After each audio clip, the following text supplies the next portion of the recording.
If you enjoyed this video and you want to see more like it in the future, remember to leave a like and subscribe. And as always, a big thank you to everyone over on Patreon for helping to make videos like this possible. But for now, let's get into it, spoilers and all. Bubbles can be amazing. They're often beautiful, a sign of happiness and youth, but something true of all of these things, bubbles, beauty, happiness, and youth, is that they're not here to stay.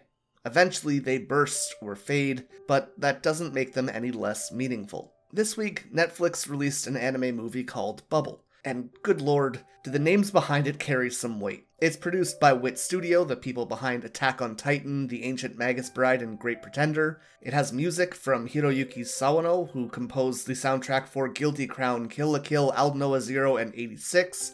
It's directed by Tetsuo Araki, who was behind series like Death Note, Guilty Crown, and Aoi Bangaku. And it was written by Gen Urobuchi, who created Madoka Magica, the Fate franchise, and Psycho-Pass. The amount of talent behind Bubble is overflowing. And while I don't think everyone who watches it will love the movie, it can be a little bit confusing as per any of Gen Urobuchi's creations. All the same, I do think that it's undeniable that this movie is visually stunning, it has a gorgeous soundtrack, and that it stands out as unique by bringing a modern twist on a classic story. We actually just talked about Howl's Moving Castle last week, which was a reimagining by Miyazaki into something vastly different from the original book by Diana Wynne Jones. And even despite the changes that Miyazaki made, the core values and themes of the book still held true. And while Bubble is definitely more in your face about its connections to The Little Mermaid, I do think it's another great example of older stories being told with modern views. That said, what's interesting about this is that the main inspiration for Bubble, being The Little Mermaid,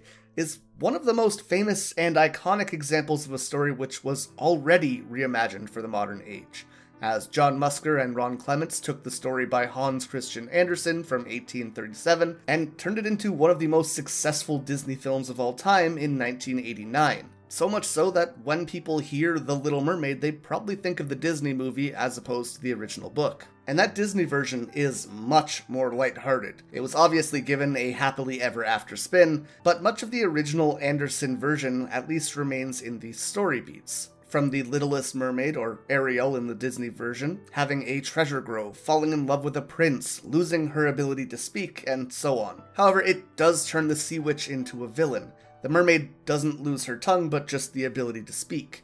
There's no terrifyingly brutal pain as her tail fin splits into two legs.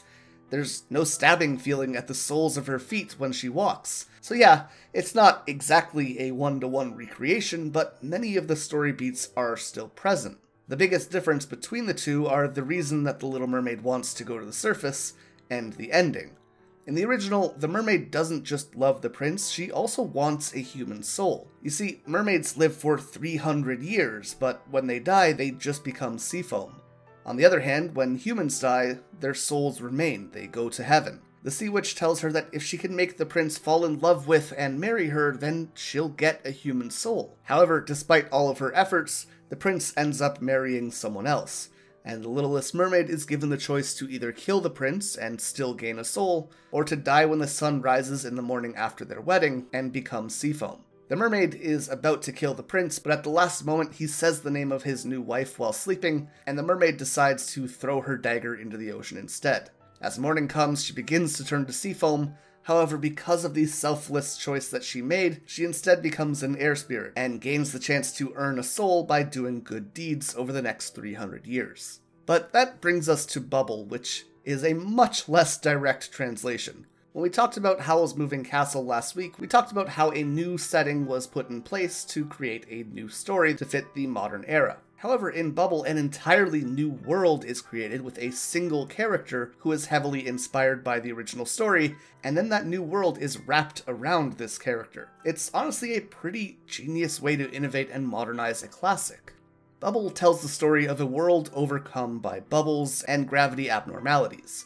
In Tokyo, an explosion leaves them all concentrated around Tokyo Tower and makes the city nearly unlivable.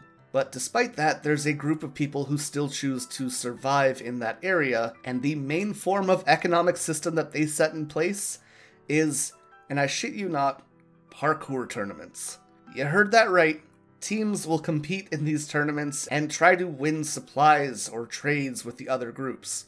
which is both kinda fucking rad and probably one of the strangest ideas I've ever heard. Luckily, the parkour tournaments are more there to facilitate the story rather than to be the focus of it. Our male lead, the prince of the Blue Blazes team if you will, is a dude named Hibiki that is miles more talented than anyone else around because he has this ability to hear the song of the bubbles. More or less, he hears a song or rhythm that lets him traverse the terrain and the bubbles, all while making it look as easy as walking. Hibiki eventually heads to Tokyo Tower because he hears a woman singing there. It's the same idea as the prince in The Little Mermaid remembering the mermaid's song. He tries to reach the person that he finds there, but ends up falling into the ocean, where his last breath of air mixes with the bubbles and turns into a woman. She saves Hibiki, and together they return to the Blue Blazes, where she's welcomed into their ranks. Now, right off the bat, you can tell she's never spent a day on dry land before. She does everything from sticking her hand into boiling oil to attacking chickens. However, she is quick to learn. She's soon given the name Uta, she starts to speak, she's using dingle hoppers, and even joins in on parkour. Although not all is perfect. Despite her growing infatuation with Hibiki, we quickly learn that she's unable to touch him. When she does, she begins to turn back into bubbles, or based on the source material, maybe seafoam is the better word for it.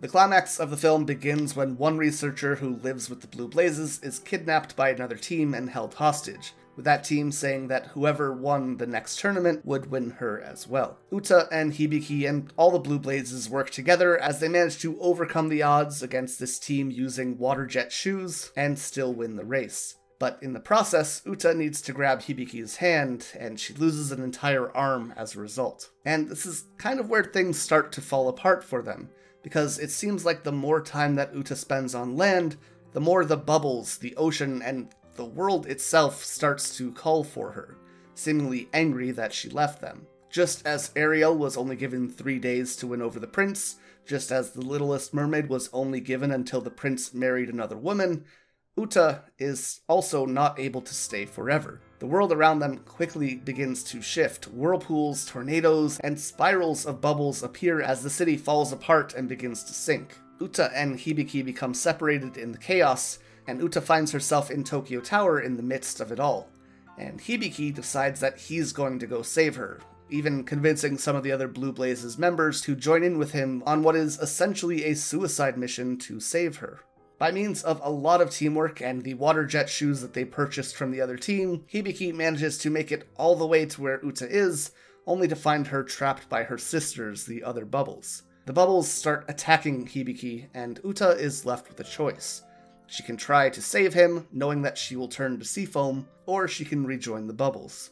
And without really thinking about it, she tears herself away from the bubbles, dives to Hibiki, and saves him, but her body begins to fade away in the process. Hibiki then parkours her away to safety with her seafoam protecting both of them from an onslaught of bubbles, as we get this moment of self-reflection where Uta thinks about how the moments she spent with the Blue Blazes and the memories that she created with them are something that she cherishes more than her own life.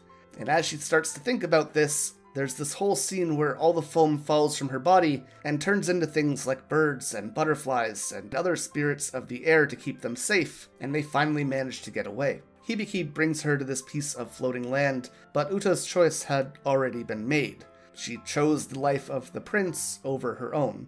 She talks for a moment about how she got to experience a human heart, or a human soul, and that she got to feel things like loneliness and pain and happiness, and how all of that made her journey to the surface worth it, even though her body is dissolving. But even as Uta has faded away, her song continues to ring through the air, and people all over the world have these small moments of peace or happiness brought to them as her bubbles reach them. With the next parkour tournament even seeing Hibiki being chased by a bubble, which is clearly Uta's spirit in the air. The parallels between Bubble and the Little Mermaid are as clear as day, and I like this idea of Uta becoming this air spirit just like the Littlest Mermaid had, and bringing happiness to people just like the Littlest Mermaid would have to do after she became an air spirit to gain a soul. There are dozens and dozens of references within the movie, and it deliberately brings up the old story to make sure that you don't miss the connections it's trying to build. The original story by Hans Christian Andersen deals with themes of alienation, unrequited love, looking for a place where you belong,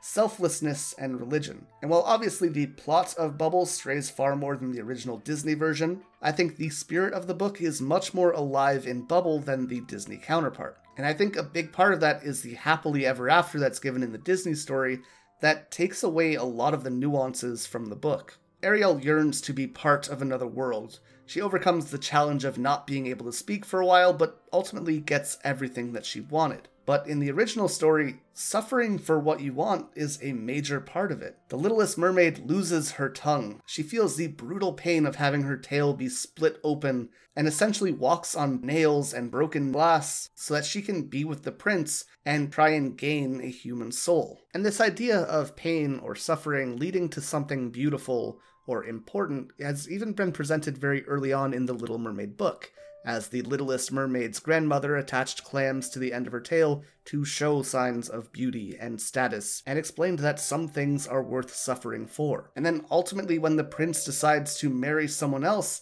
she still decides to choose his life over her own. There's this aspect of having dedication and perseverance towards your dreams, and then showing this great sense of morality to even be able to give up on this dream that you've paid insane costs to attain when it comes to doing the right thing and to avoid hurting others. In that way, Uta does a better job than Ariel in paying homage to the original. While she doesn't go through the tribulations in the same way, the idea of choosing to save Hibiki despite losing her body in the process, along with her desire to know what it means to be human, to have a human soul, to understand what love, loss, pain, and happiness are, and not just to be on land, makes her a better translation of The Littlest Mermaid. The story is more about learning what it means to be human, and more importantly about making the choices to be a good human, and that's the place where I think that Bubble and Uta shine the most. Disney's The Little Mermaid was the story of someone trying to become human, whereas the original story of The Little Mermaid and the story of Bubble are instead about what it means to be human. And I think that small difference is absolutely monumental, and it's something that I think makes this movie very special. If you guys enjoyed this video and you want to see a similar one, like I mentioned at the beginning, I did a video last week all about Howl's Moving Castle and how Miyazaki changed the original story in a similar way to how Disney's Little Mermaid and Bubble changed Hans Christian Andersen's book. So if you like Howl, or you like the ideas of this video, you'll probably enjoy that one too, and I'll put it in the end card. Either way, I hope you guys enjoyed, and until next time, remember to stay excellent.